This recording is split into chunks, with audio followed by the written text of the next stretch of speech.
In this video, I will be outlining and analysing Andrea Dworkin's book Right Wing Women, which has recently been republished in the United Kingdom by Penguin Classics.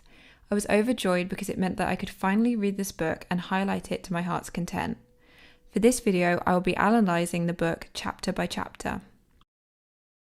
Dworkin's work remains deeply relevant, especially in today's political climate, when a majority of white women voted for Trump in the United States of America.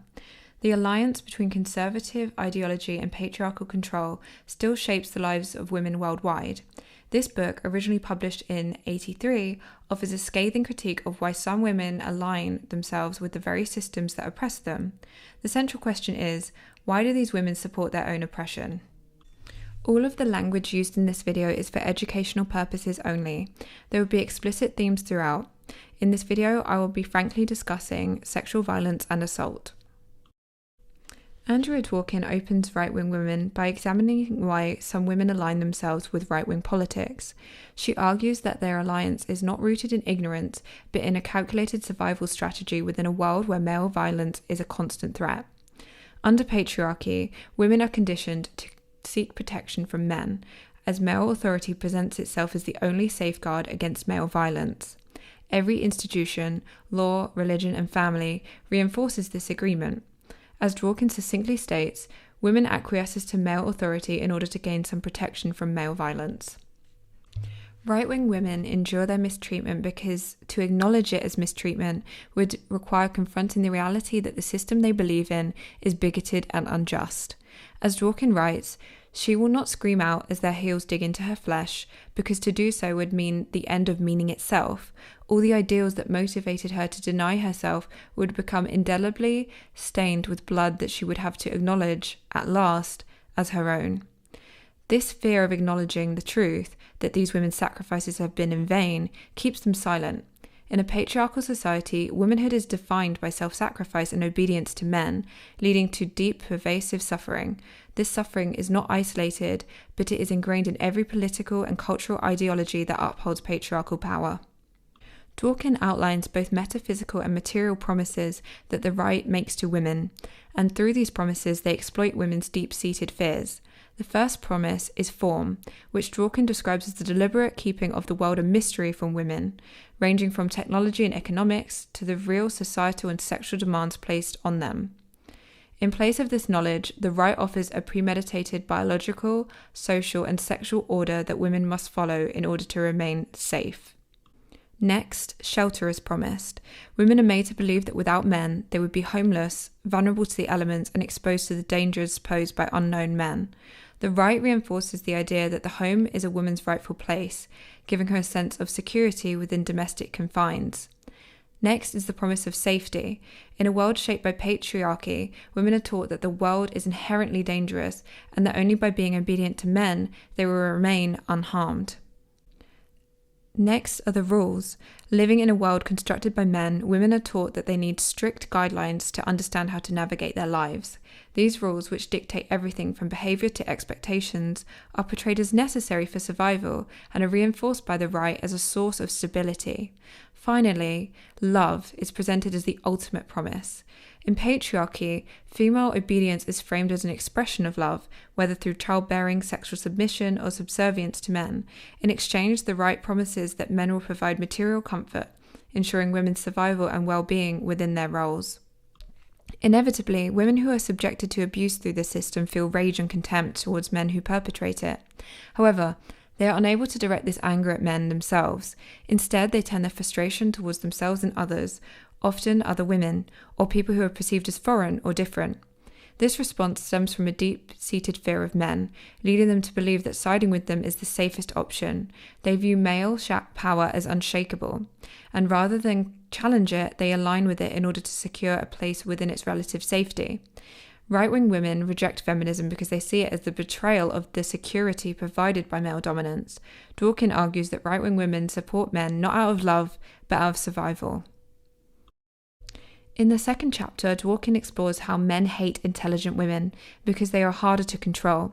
She writes, "The greatest writers in the English language have been women. George Eliot, Jane Austen, Virginia Woolf. They were sublime, and they were, all of them, shadows of what they might have been. Even the most brilliant women in history could not reach their full potential due to the constraints imposed by patriarchy. Their genius was stifled, not because of lack of talent, but because the system was designed to limit their freedom, education, and creative expression. In this chapter is also one of her most famous quotes. No woman could be Nietzsche without ending up in a whorehouse or lobotomized. This illustrates how patriarchy punishes female nonconformity, particularly when it threatens male dominance. The whorehouse and the lobotomy symbolize the limited options available to women who step outside their prescribed gender roles. It reflects a broader feminist critique that male genius is allowed to flourish, while female genius is either erased or pathologized. Societal conditions women to accept the world as it is rather than question dominant narratives. As Dworkin states, girls are taught to be passive in relation to facts. Girls are not seen as the potential originators of ideas. Women are socialized to defer to men's expertise and the existing social order. Under patriarchy, knowledge itself is gendered. Authority and intellectual credibility are overwhelmingly assigned to men.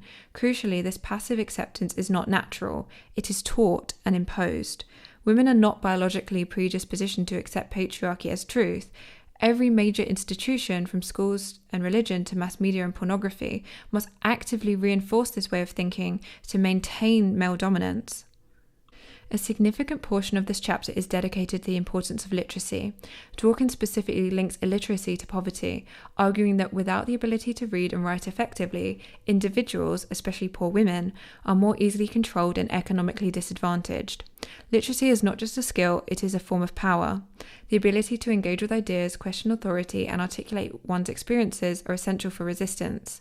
Under patriarchy, limiting women's literacy serves as another means of keeping them dependent and excluded from intellectual and political life. Dworkin writes the increase in illiteracy among the urban poor in the United States is a consonant with a new rise in overt racism and contempt for the poor. Dworkin's quote is a sharp critique of how societal structures contribute to the marginalization of the poor, especially through the denial of access to education. By connecting illiteracy to the new rise in racism and contempt for the poor, she is highlighting how these issues are not isolated but interconnected.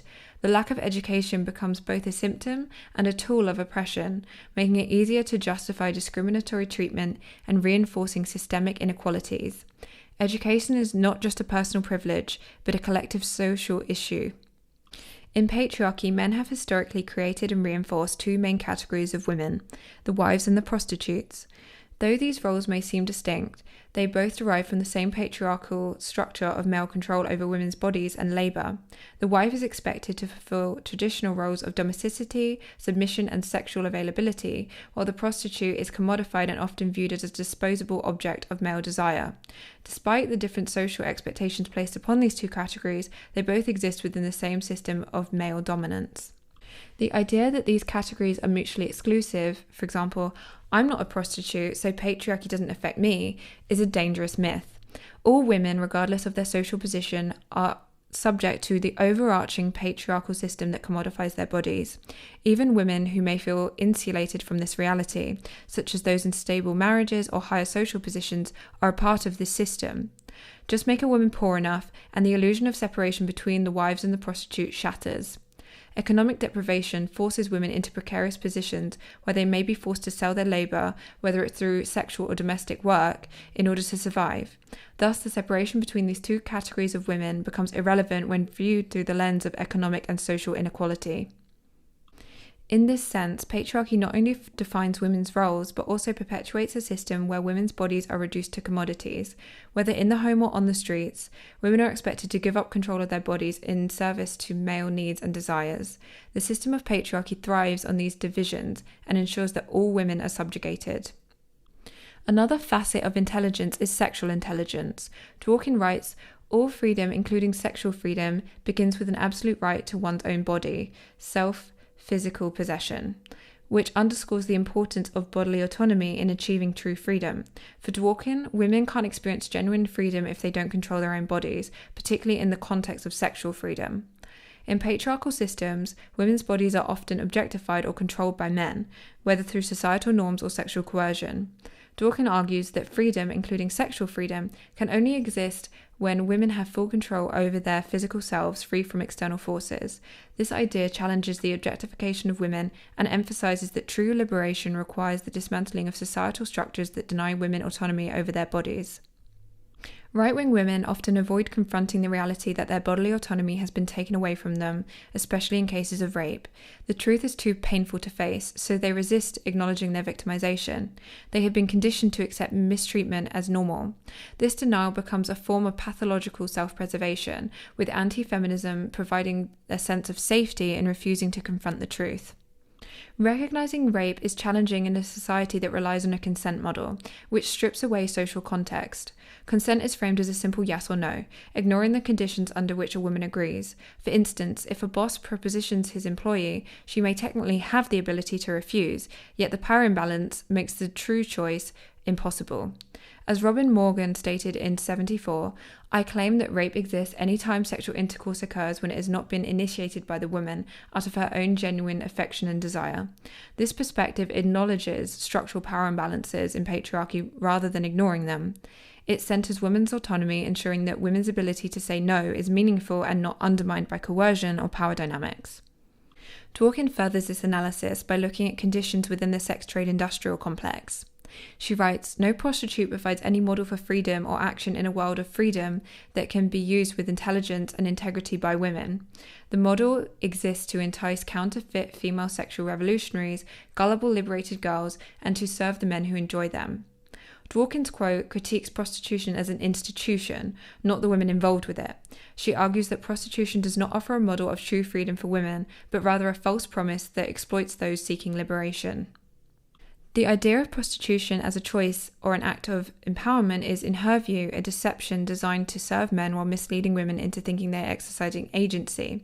Dworkin does not blame the prostitutes themselves. She sees them as victims of a patriarchal system that commodifies female sexuality in a similar way to wives.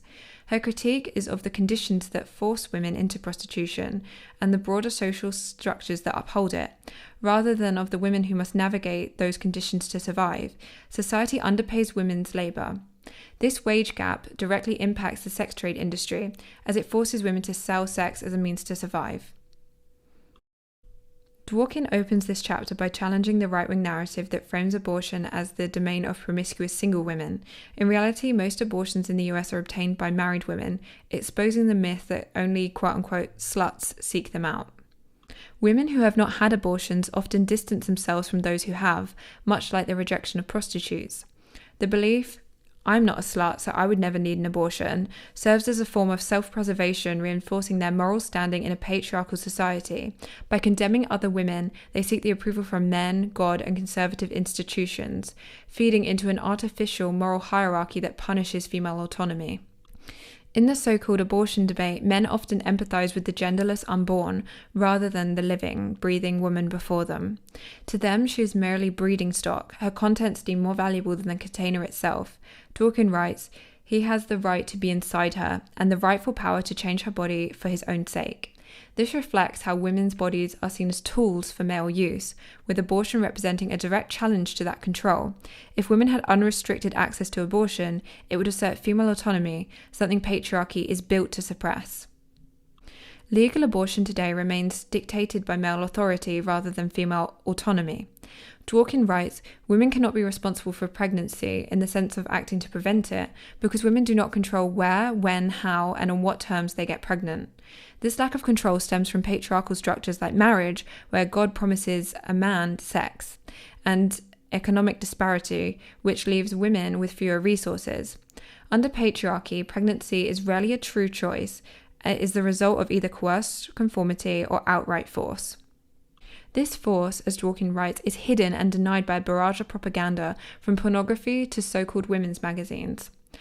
These media reinforce the gender binary, shaping women into delicate, accommodating objects whose purpose is to uphold male power. Femininity itself is defined through submission. Pleasure in this framework is compliance with male dominance. Pornography, as Dworkin argues, functions as propaganda that normalizes male brutality. And she also says, if the force were not essential, the force would not be endemic. the law would sanction it. It would not be defined as sexy. Violence against women is not an anomaly. It is built into the very fabric of what patriarchy deems desirable. In the final part of the chapter, Dworkin critiques the 1960s free love movement, which, she argues, repackaged male sexual desires as liberation for women. The movement failed to address the underlying power dynamics in sexual relationships, particularly how male dominance shaped these interactions. In this countercultural context, women who rejected sex were labelled as uptight, which reinforces the normalisation of sexual violence against women. Dworkin writes, the male left abandoned abortion rights for genuinely awful reasons. This abandonment, she suggests, stems from the inability of men to fully empathise with women facing unwanted pregnancies, as it is not their concern. Additionally, right-wing women view abortion as a byproduct of the free love movement, a perspective that is troubling, as they would rather be sexual with just one man rather than many.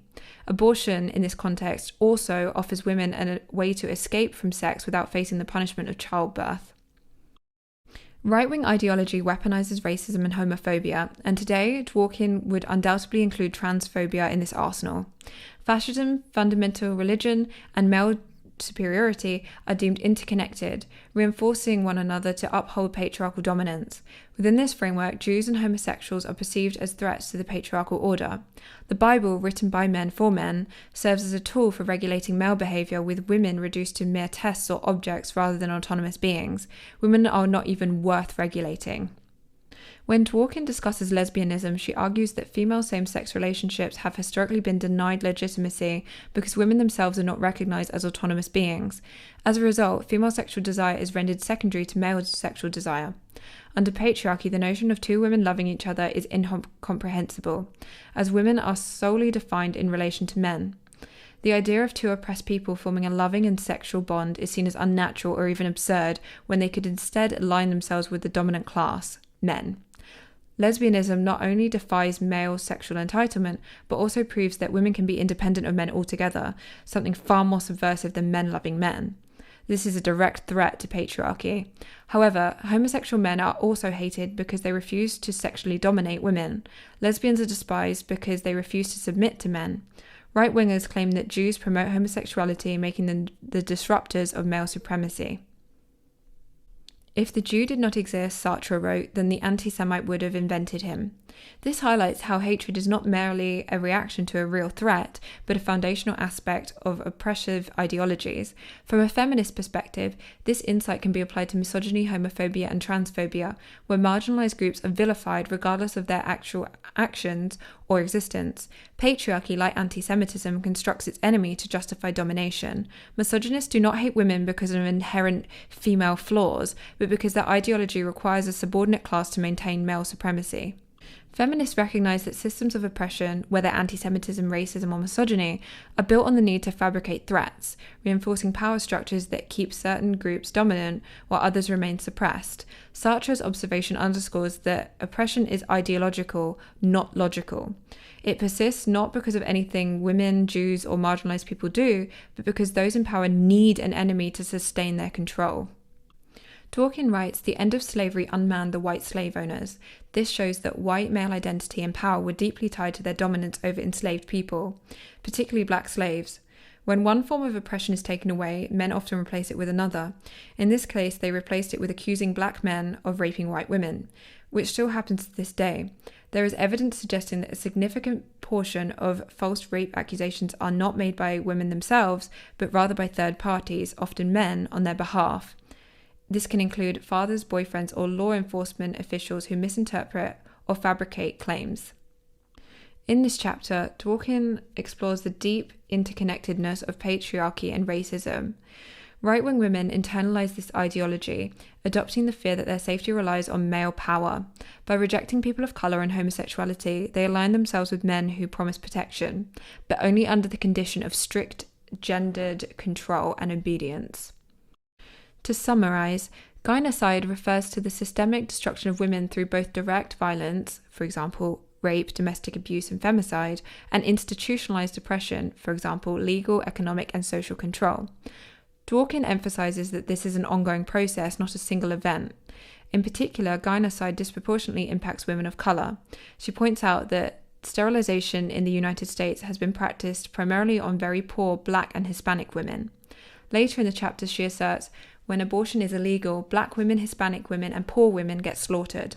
Together, these quotes illustrate the deep intersections of race, class, and gendered oppression, showing how laws and practices designed to control women's bodies disproportionately affect marginalized women. Dworkin is making a powerful critique of the systemic violence, both physical and institutional, that women of color, particularly poor women, endure under patriarchy and racism.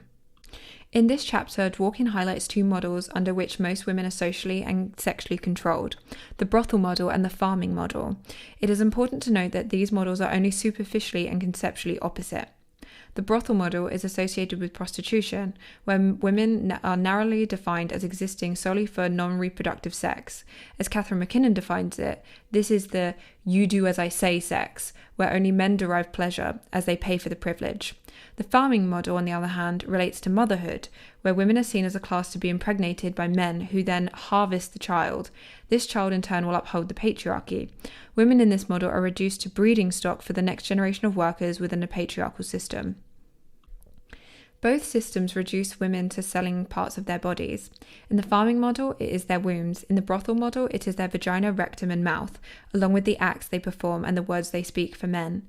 In patriarchy, women are viewed as a class of subhumans who deserve this treatment simply because they are women, a view that is even upheld by the state. Some people, particularly leftist men and liberal feminists, argue that selling sex is an act of individual choice. However, this perspective contradicts the reality of prostitution. It is an industry driven by economic desperation, abuse, and coercion, yet it is often framed as an expression of choice and freedom. The reality is that prostitution is not about women having control over their bodies, but about how women have been socialized to see their bodies as commodities. In many institutions, women's bodily autonomy is denied, yet prostitution is portrayed as one of the few spaces where, quote-unquote, freedom is supposedly upheld. Defenders of prostitution as empowerment overlook the power dynamics at play, including poverty, trauma, grooming, and misogyny. A key question to ask is, whose freedom is prostitution actually serving? The answer is clear, it's not the prostitutes. In patriarchy, women are positioned as a subordinate sex class made inferior to men. Regardless of the terms used, whether female, woman, or birthing people, the oppression we face remains the same. Women are seen as the other in relation to men. Men will continually find ways to degrade and humiliate us within social spheres we navigate. Anti-abortion groups draw power from religion, transforming it into the state's coercive authority. This turns abortion into something women can be arrested for, or even worse, make it legally inaccessible. The patriarchal police state is focused on maintaining power and control. By its nature, it's coercive and restrictive, prioritizing state authority over individual freedom. Its focus is more on controlling women's bodies than protecting their rights and freedoms. With this power, Dworkin ominously writes, "We all know what men can do." In the final chapter, Dworkin writes, "Feminism is hated because women are hated." These powerful words were written decades ago, remain just as true today. She continues, "Antifeminism is a direct expression of misogyny. It is the political defense of women hating. Hatred of women is not just common, it is normalized, embedded in nearly everything we consume visually. It is so ubiquitous that it becomes invisible. Men will ask, how do I benefit from patriarchy? Or where is this so-called patriarchy? And when you point to its presence everywhere, they will simply sit back and laugh." A clear example of this is how society responds to sexual violence. Dworkin writes, "A man's nature would be violated if anybody forcefully penetrated his body. A woman's nature is not violated by the same event, even though she may be hurt." This connects back to the previous chapter where women are defined as a sex class. Violence against their bodies is seen as permissible. After all, within patriarchy, that is what they were farmed for. Another key point raised in this chapter is about the power of name-calling. Dworkin writes, "Calling a woman a name temporarily brands her. It molds societal perceptions of her in a way that upholds her social inferiority. This means that name-calling is not just an insult, it serves as a tool of control, marking women with shame and stigma. These derogatory labels define our worth, restrict our agency, and shape how we are perceived, ultimately limiting our social freedom." Dworkin continues, "Any woman would be a fool not to be afraid of what is behind those words." Andrea Dworkin critiques the separate but equal model, in which patriarchy assigns men and women to distinct but inherently unequal roles. She argues that this system frames men and women as fundamentally different, each within their own separate spheres. Men dominate public life, work, politics, leadership, while women are confined to private, domestic, and reproductive roles. Although this model claims to grant women equal value within their designated roles, in reality, it reinforces subordination. Women's contributions, whether as mothers, caregivers, or sexual objects, are treated as secondary to men's power, autonomy, and authority. Dworkin asserts anti-bioessentialism, as she sees that patriarchy disguises inequality and maintaining male dominance, while insisting that women's oppression is biological or even beneficial. Patriarchal religion and biology work in tandem to keep women oppressed, revealing how fundamentalism and bioessentialism sustain patriarchal power.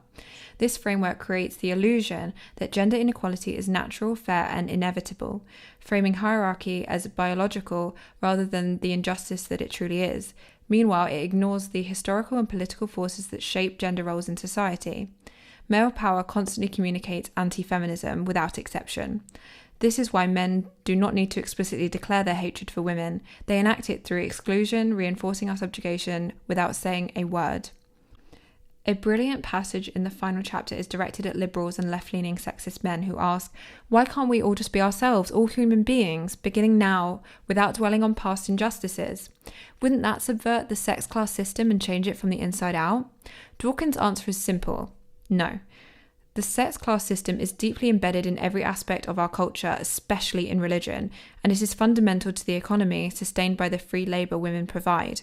This "we're all just people" stance ignores the systemic cruelties inflicted on women through sex-based oppression.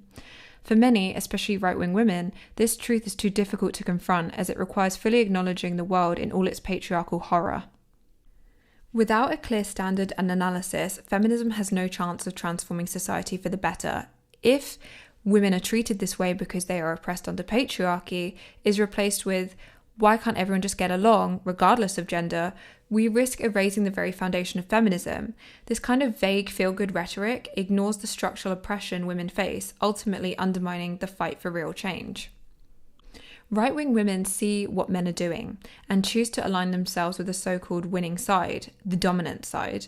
In doing so, they betray other women in exchange for the illusion of protection from the ruling class. They believe marriage will shield them from violence, and yet they cannot escape the shared condition of being a woman under patriarchy.